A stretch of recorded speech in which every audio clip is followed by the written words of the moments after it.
Kare in zauna a nan kawai. God have mercy upon us. Kash. Gashi na yi tafiya na gaji.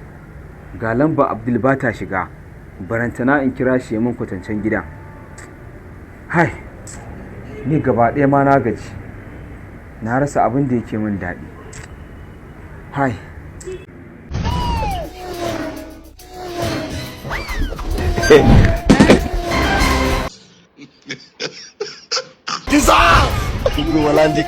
Hai. To, ni yanzu ma ya zan yi? Ko in koma ko in ƙara kai? Ina jakata? Ha. Ya za a ce daga ajiye jaka a nan na neme ta na rasa. To ai kamata ya a ce ma ko da mutum zai wuce a nan na ji takunsa ko da motsi ne ma. Ha. Kai? Bari dai mu gani. Jakata fa. Bari in yi nan mu gani.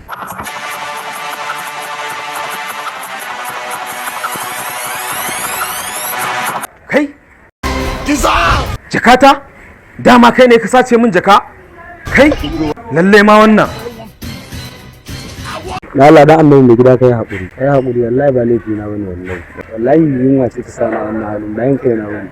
Amma da ka zo ka same ni ka mun bayani, ai ba zan rasa abin da zan baka ba. Wallahi tun jiya ban ci abinci ba gashi har yanzu kuma yunwa nake ji. Wannan halin da ka sa kanka ba hanya ce mai billewa ba. Dan Allah kai haƙuri ga jakar ka bayan kai na bane.